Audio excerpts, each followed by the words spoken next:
I remember, hindi pa alam ng tatay ko na naninigarilyo ako. Okay. Kasi hindi niya pa ako nakikita eh. Pero sa sobrang lakas ng loob ko, imagine, nagsindi ako ng sigarilyo sa harap niya. Wow! So nagulat din siya sa akin, daddy ko sobrang bait ng daddy ko. Marami naging babae ang daddy ko, pero sa anak, sobrang bait. Na to the point na, yun na nga, halos lahat nasa spoil na kami. Halos lahat wala ng disiplina kasi sobrang bait niya. Kung sa iba yan, baka sinampal ka na or sinunto ka na. Pero ang daddy ko, sabi niya, ba't ka naninigarilyo sa harap? So I was crying then. Sabi ko, bakit? Anong pakialam? Usapang pera at kwento ng buhay. Pera at buhay. With Chinky Tan. Real stories. Real life. The views and opinions expressed by guests on Chink Positive are their own and do not necessarily represent those of the producers, hosts, or network. Chink Positive is for entertainment and informational purposes only, while guests may share insights on financial and business topics. This does not imply endorsement of any products or services. Viewers should perform with their own research. If you pray that prayer also, ano sa palagay mo ang gustong pang i-improve ng Diyos sa buhay mo? I think just prioritizing what is really important around me. And for me now, kaya nga sabi ko, nung nagkita tayo ulit, it's not about money. It's about my relationship with the Lord. It's about my relationship with my family, moment by moment. So, everything will pass. Lahat lilipas. Of course, gusto kong sumakay ng magandang kotse. Of course, gusto kong malaking bahay, di ba? Sino may ayaw? Okay yun. Kaya lang, for this moment, I'm turning 48 years old. Medyo matanda na, pero hindi yun yung season ko ngayon. Wow. Hindi ako dun. Ang gusto ni Lord, you glorify me, you share my story in you. You share every problem, every darkness, every challenges. You share everything. That in the midst of every problem, I will be glorified. It's not the money, bro. I'm sorry. Sabi ko nga, I feel so blessed. I'm with you right now, but for me, I love everything here, but for the meantime, this is not what the Lord is asking me to do. Wow. He wants me to share that kahit sakto lang yung pera mo, kahit wala ka negosyo ngayon, you are so blessed. Alam nyo guys, habang sinasabi to ni Berwin, I'm sure marami sa inyo nagsasabi, baka hindi maintindihan ng ibang tao. Napaka-plastic naman. Hindi yan ang point eh. Alam mo, ito lang po para mas mag-gets nyo po. Correct me if I'm wrong, Berwin. Yes, importante ang maginhawang buhay. Importante ang masarap na kinakain. Importante na komportable yung buhay. Importante na may Pero para sa isang taong may sakit, na may karamdaman at meron ng taning sa buhay, hindi na mahalaga lahat yun. Ang mahalaga sa kanya, ng panahon na yung gumaling. Para sa isang OFW, honestly, kahit bigyan mo ng sobrang daming pera yan, pero para sa kanila, yung pinakamahalaga, na makapunta siya sa mga mahalagang birthday, anniversary, at makasama niyo yung mahal niya sa buhay. And in this season of your life, why are you saying that you're in that season? Yes. You know, I'm not being selfish because I've experienced everything. No. Bakasyon sa ibang bansa, kotse, kasikatan. Hindi ko sinasabi to dahil dinaanan ko na yun. Siguro sinasabi ko to because dito na ako tinawag ni Lord. And I think, admittedly, there is something wrong with my heart or myself. There is something wrong. That's why the Lord is correcting me. The Lord is disciplining me. The Lord is teaching me. But in the midst of the disciplining and teaching and lesson, nararamdaman ko yung love ni God sa akin. Wow. And I think by God's grace, sa resulta sa asawa ko, sa mga anak ko, I think mas mayaman ako. Yeah. Sa lahat ng kakilala ko, mas mayaman. Alam mo, while you're sharing your journey right now, it really brings everything into the right perspective. Yung sinabi ni Lord talaga na godliness with contentment is great gain. Huwag nating pilitin na hanapin yung mga bagay na wala sa atin. Bilangin natin kung ano man yung meron sa atin. At isa pang talagang hindi ko makalimutan na talata, na hindi naman siya verse, pero it's a quote. Contentment makes a poor man rich. Discontentment makes a rich man poor. So, again, masarap na magkaroon, pero ngayon, super happy ka because you know that you're in the center in the will of God.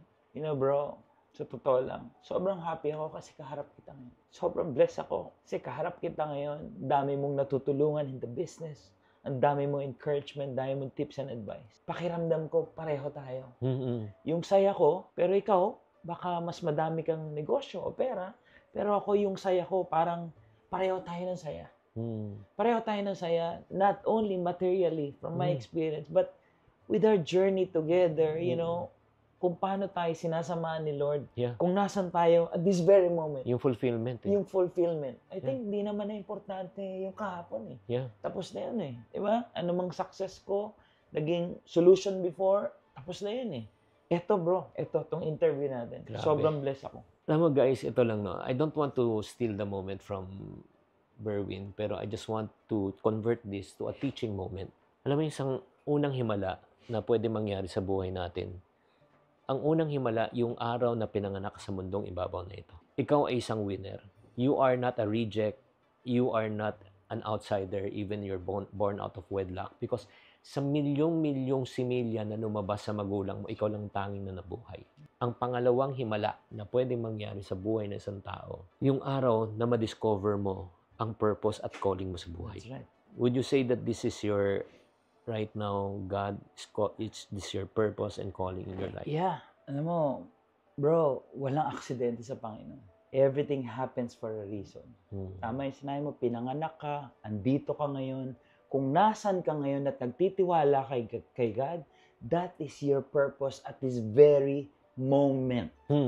This very moment. You know, bro, yun nga ako. I live moment by moment. Yeah. I don't think about just tomorrow. Saving is okay. Work is okay. Calendar, working plan is okay. But I don't trust or rely what's going to happen tomorrow because that's not my control.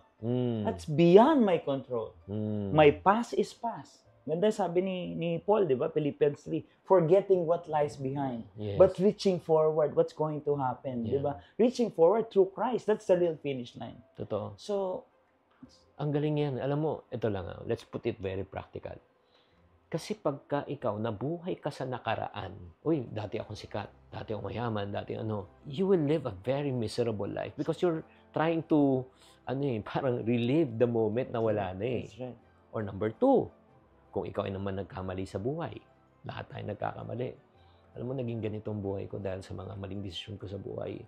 But one thing I've also learned also in the past, you cannot change the past. Hindi mo na pwedeng baguhin ang nakaraan. That's right. Pero ito yung problema also. May mga iba hindi nakatira sa nakaraan. May mga iba nakatira naman sa future. Paano kung ginawa ko to? Paano kung malugi ako? Paano kung ito sabihin? So, ayaw na rin nilang gumalaw.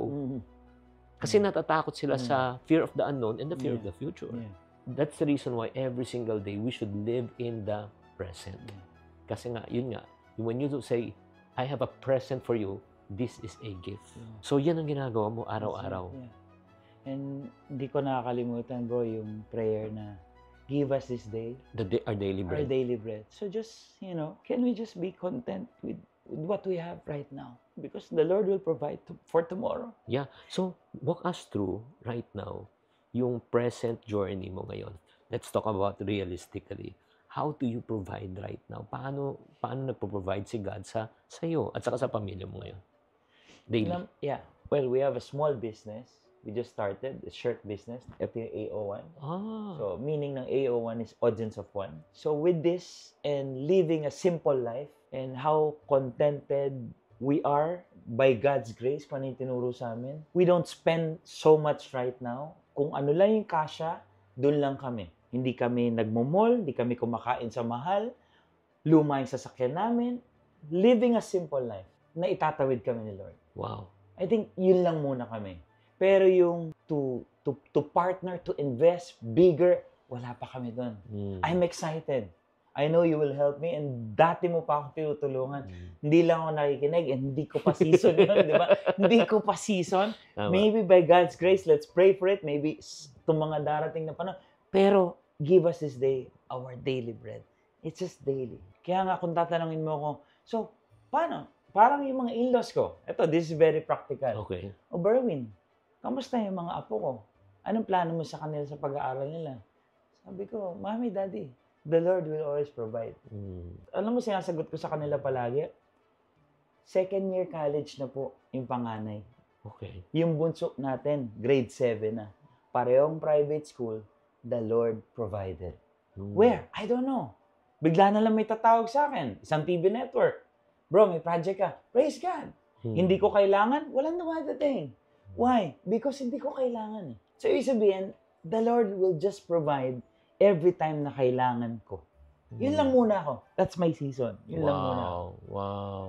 So, technically, ang sinasabi po ni Berwin, na probably hindi magets ng karamihan. Ako, hindi ko magets rin dati yan. Pero naunawaan na kita.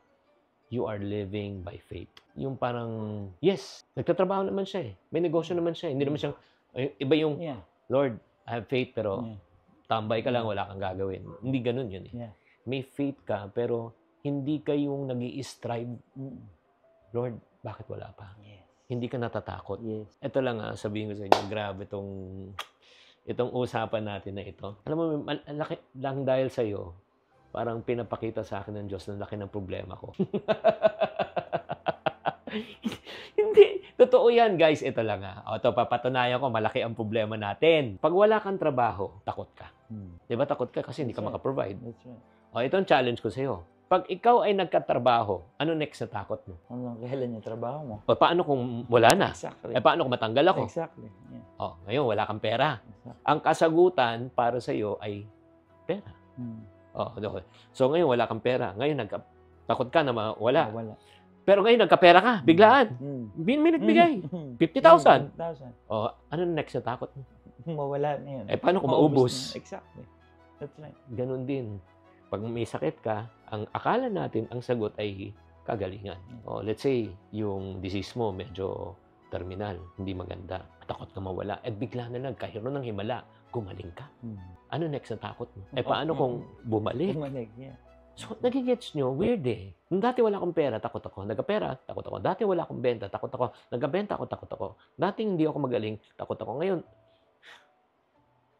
ang problema ko pala, ang na-realize ko, hindi pala pera kasagutan, hindi pala magkaroon ng trabaho o opportunity, hindi gumaling. Ang problema ko kasi takot. What's the opposite of fear? The opposite of fear is faith. That's right. Kasi I put my faith in money, healing, in riches. Doon ko na-discover, ang faith pala natin should be on God. Kasi God will provide, That's right. God will heal, and God will protect you. That's right. Are you on the same... Yes. Kaya nga, without faith, it is impossible to please God. Because God is spirit. Hindi siya yung material na bagay na nakikita mong painting, business, money. Hindi siya material eh. So, we live by faith. And in the book of Hebrews 11:1, ang faith, ito yung mga bagay na hindi natin nakikita, pero pinangahawakan natin.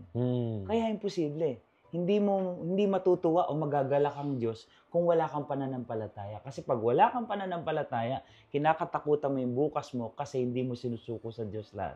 So right now, syempre I'm sure na we have di ba? May kasabihan na many are the plans in a man's heart.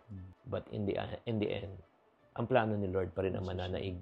Sa palagay mo at your journey right now in terms of your faith walk with God, ano yung sa palagay mo ang plano ng Diyos para sa'yo? Well, to glorify Him every day. Christ-likeness. Yung minsan yung marami nakakainis sa buhay mo, sa paligid mo, huwag mong patulan. Pakita mo ng kabutihan. Christ-likeness ang plano ng Panginoon sa buhay ko. Gusto niya akong bumait, gusto niya akong sumunod sa Kanya. The rest will follow. Money, future, vacation, business, success, it will follow. Wow. So, sabi nga ni Pastor Peter, di ba? Take care of your heart and He will take care of your reputation. Tama. Something like that. Tama. Diba? So, parang sa akin, yun nun eh. Yun tingin ko yung plano ng Diyos sa akin. And just to share, para lang din sa lahat, kami as a family, wala akong income na malaki ngayon. Okay. Pero may calendar kami this year na pinagpe-pray namin. Meron kami 2 international vacation. Makaka-graduate to. Magcha-champion to. Lalaki tong AO1. May ganun kami. Wow. Because, syempre, pinagtatrabuho namin to. Pinagpe-pray namin ito eh. Wow. So, walang impossible kay God pag okay yung heart mo. Alam mo guys, ito lang para mas may tama tayong perspective. Baka, ano pinag-uusapan yung mga dalawang buang na yata nagsasalita. You know what He's saying? He's putting Matthew 6:33 in practice. Seek ye first His kingdom and His what? Righteousness. and everything shall be added unto you. That's right. Unahin mo muna ang gusto ng Diyos sa buhay mo. Diba? Kasi yun yung problema eh. Ang gusto ng tao pumayat. Pero hindi nila alam, ang pagpayat, it's a result of healthy living. That's right. Ang habulin mo, huwag papayat. Ang habulin mo, healthy living. That's right. Pag healthy living ka, result niyan, That's right. tama It mali. will follow. Tama. Ganun din. Ito lang po grabe to. Huwag natin habulin ang pera at tagumpay. Ayan ka na naman. Kasi nga may pera ka na, tsaka pwede mo sabihin yan eh. Pero this is what I've realized. In my 48 years of selling, the more I pursue money, the more money ran away from me. Mailap. Pero ang focus ko pala, dapat, number one, malaman ko kung ano yung pinagkatiwala sa akin ni Lord. Yung gifting. Aside from good looks, no? Kaming dalawa lang may good looks dito. Kami na nagbobolan. Di ba? Hindi, yun aside from the gifting that God has given you, kung saan ka, galingan mo. Yeah, Ang focus mo, huwag pera. Ang focus mo, galingan mo. right. Ang focus mo, tulungan mo ibang tao. You just imagine this. If you are the best cardiologist here in the Philippines, somebody suffered a heart attack, who will they call? They call you. You can name your price. Right. So, yun eh. Yun yung sinasabi mo ngayon eh. Kaya nga, pag finocus mo ang pera, mailap ang pera, pag finocus mo, di ba, na ikaw ang may pinakamagaling sa ginagawa mo, yung pera susunod. That's right. I always share this na huwag mo na linyahin yung linya ng iba. Ano? Linyahin mo yung linya mo. Diba? Parang Oo. huwag mo na intindihin yung iba. Pag nilinya mo yung linya mo, everything will follow. Ang problema sa atin, we are so much distracted Tama. with everything, concerns everything around us. Gusto natin gawin ito. Wag na yun. Huwag mo na intindihin yun. Linyahin mo yan, the rest will follow. Alam mo, totoo yan. Ang hilig natin magkumpara. Naiinggit tayo That's right. sa iba. Yeah. I'm sure na-experience mo yan. Oh, yes. Ako, Yes. ganun din naman ako. Yeah. Pero yun nga, anong nangyari nung pag-inggit sa pagkumpara? Pasakit lang. O if not naman, yayabang ka. Yayabang ka kasi mas nakakalamang ka. Pasakit naman, kasi mas kulelat ka. Bro, maganda yung, gusto ko yung shinare mo na, parang sabi mo na, yung gift mo, Oo. gift mo yan. Oo. You're in the business, giving advice, tips, business. Ako yung gift ko ngayon, tong moment na to. Seeking first, encouraging others that there is hope, that there is Jesus. You don't have to feel lonely because the Lord will provide. Huwag kang ma-stress. I think yun yung, di ba, binigay sa'yo ni God yan. Totoo. Gamitin mo yan, di ba? Tama. Kung diyan ka pinagyayaman, ito may patungkol sa pera, kung nagagamit mo ng tama, praise God for that. Sa akin, kung hindi ito patungkol sa pera, it's an encouragement. Praise God for this moment. It's just really moment by moment. Mahirap kaya tayo naliligaw eh. Kasi ang dami nating concern kagad eh. Tama. Gusto natin ganito kagad, gusto natin gano'n. Nasa-stress tayo pag wala tayong ganito. So sa akin po, medyo out yung ganun. Tama. Alam mo, it takes a lot of maturity, number one. And pangalawa, honesty, revelation from God. Pag hindi mo naunawaan na nanggaling kay Lord, imposible yung yung pinagdadaanan mo ngayon. Siyempre, pagka tinanong ka ng mga kaibigan mo na kasama dati, ano, Berwin, kalokohan yan. Paano sabihin? Wala kang project, wala kang regular na income, paano sabihin na masaya ka? That's right. Nagigets mo. Exactly. Pero ikaw, you're at peace eh. Kasi nakarinig ka kay Lord eh. That's right. Agree? Agree. So right now, let's talk about yung current ministry nyo ngayon. Saan ka naka-focus? Kayong couple ba? You mentioned? Yes. What's your ministry? I'm serving in Metro East Hub of under Pastor Danny Orquico ng Christ Commission Fellowship. So Metro East is Taytay, Antipolo, Binangonan, Angono, Lower Antipolo, Cainta. Oh. So dito ako nagsispeak almost every Sunday. Wow. Speak ako almost every Sunday, and we are organizing also the Inseparable Couples Retreat. Wow. That's with Camille Prats and VJ Yambao. So, ito yung mga couples retreat na kung saan pinagpe-pray natin, binibigyan natin ng learnings yung mga mag-aasawa na hindi naman talaga solusyon yung hiwalay. Tama. So, yun. So, mga couples retreat yung ginagawa namin under the pastoral care of Pastor Danny Orquico. Wow, galing. So, doon kami ngayon. Doon ako ngayon. Just keep sharing. At siguro, hindi naman lingid sa kaalaman nyo. I'm sure kung napapanood nyo yung mga kwento ni Berwin na may pagsubok din silang pinagdaanan bilang mag-asawa. That's right. Di ba? Yeah. And can you just imagine kung wala ka kay Lord at mangyari sa iyo? Oo. Hindi mo na alam talaga. Totoo. Kaya lang, ang big question, yun na nga eh. Kanina napag-usapan natin, kung God is good, bakit nangyayari sa atin to? Diba? So sa akin, in the midst of my serving in the ministry, with Bible study group and everything na natututunan na yung mag-asawa, nakalusot ang Diablo. So nagka-problema kami mag-asawa. So that's one of my biggest, challenge na pwede kong ma-experience. Yung pala, dun pala lalabas yung Romans 8:28. For all things work together for good. For those who love God and, ayusin niya lahat eh. Oo. Kaya niya pala pinayagan mangyari yung bagay na ayaw mo kasi gagamitin niya yun in time. And I think, kahit gaano kadilim yun, kahit gaano kasakit yun, I can say that this very, very moment, ang dami namin nasisharean, ang dami namin naka-counsel na there is a chance. It's normal na mahulog ka sa kasalanan, tao tayo, but it should be normal also to forgive because yan ang tinuturo sa atin ni Jesus at yan ang ginawa sa atin. Who are we not to forgive? Yeah. Who are we? Pinatawad lang din naman tayo ng Panginoon. So I think yun yung deeper meaning nung sitwasyon kung bakit nangyari. Mahirap? Hindi ho mahirap. Imposible ho. Imposible mong tanggapin o kayanin lahat yun. Totoo. So, that's God's grace. Totoo. Alam mo, yung minsan, di ba, pag may mga pagsubok at may mga hindi magandang pangyayari sa buhay natin, minsan nagtatanong tayo kay Lord, Lord of all people, bakit ako? Alam mo, na-realize ko, sinabi mo nga, all things works for good for those who are called according to God's purpose. Yeah. Tama. May purpose si Lord kung bakit ka pinagdaan doon. Alam mo bakit? Para meron kang kapangyarihan na mag-share at magpatotoo sa mga taong na may pinagdaanan na katulad mo. Amen. Diba? Kunyari, nagtaksil. Ang isa. Sabi mo, paano ko papatawarin tong asawa ko nagtaksil sa akin? Ako, yan ang dinaanan ko. Kaya pwede mong sabihin sa kanya kasi dinaanan mo yun. Pero ako, hindi ko pwedeng sabihin yun. Eh kasi, wala namang ganong nangyari sa akin. Sasabihin, hindi ka naman makaka-relate. That's right. Kaya guys, ito lang ha. Hindi ka padadaanin ni Lord sa isang matinding pagsubok sa buhay para paglaruan ka. Kung ikaw ay nawalan ng asawa, namatayan ng anak, na-scam, nalugi sa isang malaking negosyo. Yes, maybe nagkamali tayo. That's our participation. It's a consequence. However, God will never allow you to go to something na paglalaruan ka. He will use this, di ba? Because yun nga, all things works for good for those who are called according to God's purpose. And you are called by God. Wherein ikaw tinawag ka ni Lord, talagang, kaya ngayon, yan na yung parang ginagamit mong yun yung sinasabing, whatever the enemy meant for evil, He will turn it out for good. Gagamitin ng Diyos para buuin ng mga pamilya na may pinagdadaan na tulad mo. Grabe. I want to know more about yung latest project mo, AO1. Sige, can you talk more about it? Yeah, AO1 is Audience of One Streetwear. It's designed by yung mga anak ko.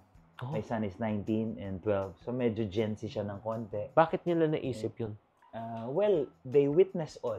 Yung pinagdaanan nyo? Yung daanan namin. Oo. They witness all. From corny doggy, election, natalo ko. Nakita nila lahat yun. Sa sports, nakita nila kung yung lifestyle namin as one. Yung problem namin mag-asawa. Finances. Alam nila kung paano nag-provide si God. So I think ang focus naming apat is living just to please God. Wow. So Audience of One. That's why Audience of One siya. And then, so we created that, the name, the brand. So, yun yung ginagawa namin. But this is a print-on-demand partner, diba? So, it's a merch-on-demand. So, we just create the design, and then we market it, we promote it, but we have partner to supply. And even do sa fulfillment hanggang sa delivery. Wow, galing. So, medyo okay siya kasi wala siyang inventory. Wala siyang stress. Wala siyang stress. Masyado, konti lang, diba? So, okay naman. So, by God's grace, tumatawid naman. So, meron kami mga project for promotion, marketing. Kailan kayo nag-umpisa? I think 3 months pa lang ata. 3-4 months pa lang. Yeah. Wow. Bago pa lang. So, napakaganda ng project, no, ng anak nyo nito. Oo. Kasi, alam mo, ultimately, if you want to live a blessed life, our goal in life is not to please others, but our goal in life is to please God. Kaya sinabi mo, Audience of One. That's right. So, lahat ng design namin, hindi lang siya yung typical na John 3:16 nakalagay. Oo. So meron siya, may mga design siya like, if I may share. Oh, sige, go. Bro, kung mababasa mo, kita ba? Saan? Kita ba sa likod? Ay, oo. Yan. Your life has been recorded, di ba? Wow. Sige. Galing in God's book. Yeah. Life has been recorded, Psalm Yeah. 16. Yeah. And the good news is that your book ends in victory. Yeah. Wow. So, yung mga ganyang tipo na design, and it original in design. Yeah. So, we have artists, so we just give them the verse, and then yung idea, yung concept ng mga anak ko, so that baka pwedeng ganito, since recorded, since ganito gawin natin. So, yung iba may verse kami nilalagay, pero nowadays, kasi pagka yung mga tao, especially kabataan, pag nakita nilang may Bible verse, uy, very Christian, mga perfect yan. May mga ganon. Ganon na ngayon eh. So maraming napapaso. So imbis na may encourage natin sila, masyado tayong nagiging holy, which is hindi natin naaabot yung mga kabataan or yung non-believers. Diba? Tama. So yun yung goal. Yun yung shirt. Wow, that's really amazing. So aside from this project, ano pa yung mga way that God is choosing to provide for your family? Well, I'm doing content with different sponsors, partners from different businesses. So I'm doing triathlon, Ironman. Wow. So 1.9 swim, 90-kilometer bike, and then 21-kilometer run. So that's my training now. So I have races this coming weekend. So pag wala ako sa church on Sunday, nasa karera ako. So nagsiswim ako, nagbabike ako. And my son is a going national team. So dun siya papunta naman.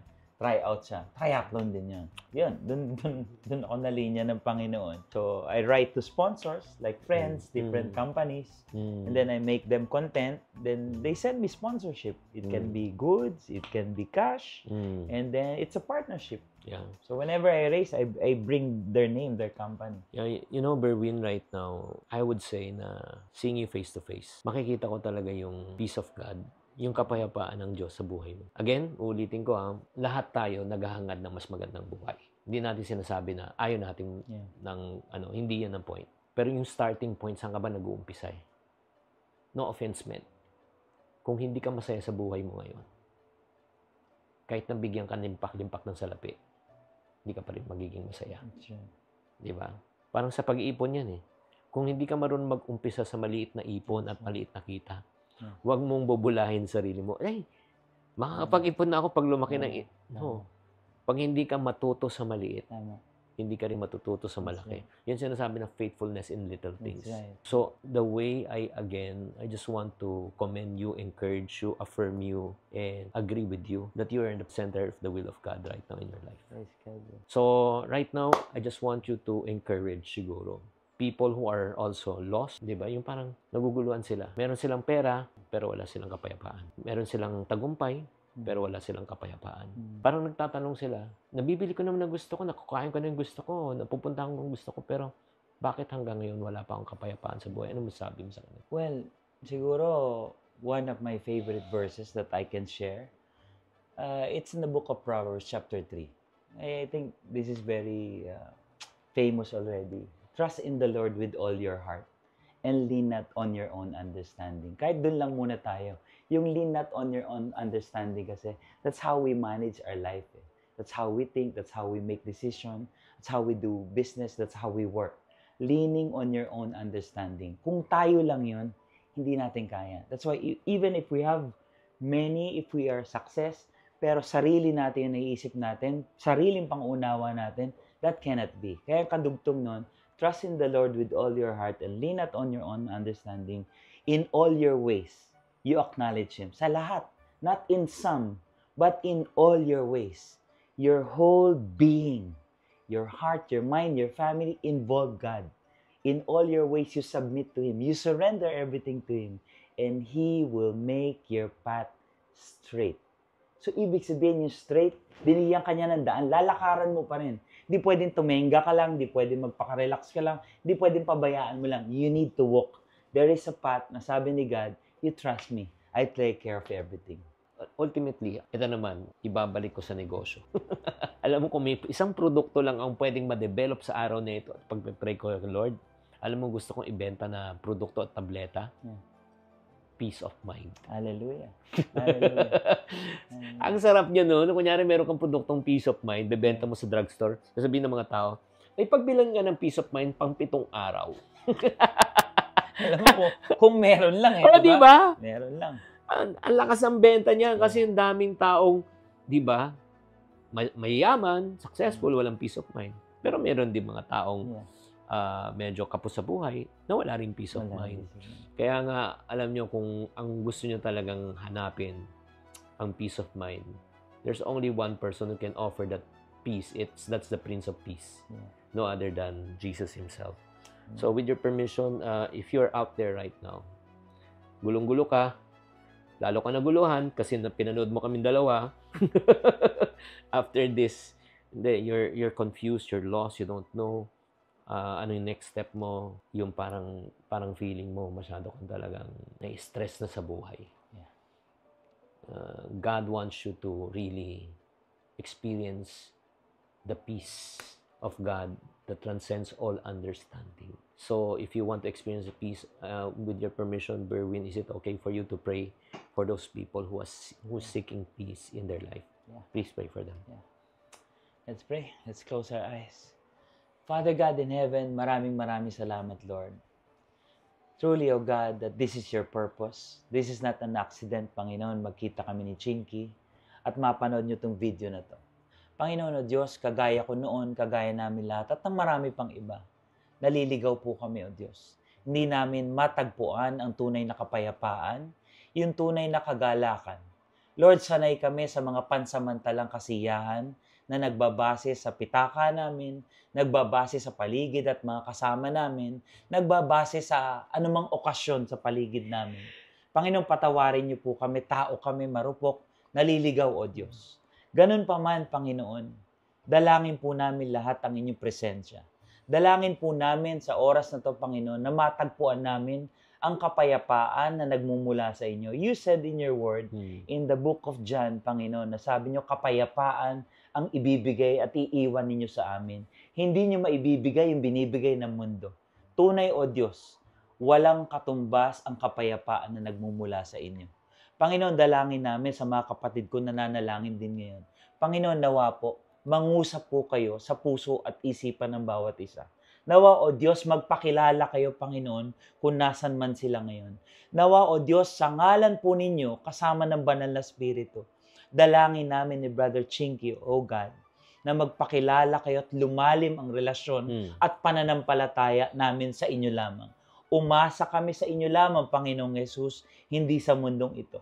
Magtiwala kami hindi lang sa mga darating na araw, kundi hanggang sa mga susunod. Aasa kami sa inyo moment by moment. Magre-rely kami sa inyo daily, O Diyos, that you will provide not only materially, but the joy and the peace, and by the power of the Holy Spirit, kayo po ang kikilos sa buhay namin. Hindi ang aming sarili, hindi ang aming sariling dunong. Salamat po, O Diyos, sa pagkakataong ito. Sa ngalan po ninyo, Panginoong Yesus, ito po ang aming dalangin. Amen and amen. Amen, amen. Guys, if you prayed that prayer, ini-encourage ko po kayo na type in the comment section, I prayed. We will stand with you because yun nga, God said, if one or two agree here on earth, God will also agree in heaven. Again, alam ko na may layunin ang Diyos po sa inyo na pagpalain po kayo. Gagawin kayong ulo, hindi magiging buntot. Kayo po ang magpapautang, hindi kayo mangutang. Kayo po ang nasa tuktok, hindi kayo magpapailalim. At yan ang pangako ng Diyos sa inyo. Kaya mga kapatid, maraming salamat mga kaipunaryo. At syempre naman, hindi tayo magpapaalam na hindi natin i-challenge itong wealth cards na ito. Napakasimple lang gamitin kasi ako naniniwala ako. 'Di ba simulat sa pool nung bata tayo, marami tayong mga naririnig, nakikita at nararanasan na hindi magagandang karanasan. At pag hindi naghilom ang sugat na 'yon, ano mangyayari? Bibit-bitin mo 'yan. 'Yun, habang buhay. Ganon din pagdating sa pananalapi, may mga hindi tayo mga magagandang karanasan na naririnig, na akala natin na nabaon na, wala na, pero hindi pa rin natin alam, dala-dala pa rin natin ngayon. So, ito yung gagawin. May 60 cards to. Magmamagic tayo. Ay! Oo! No, magician pala to! Oo! Pick a card.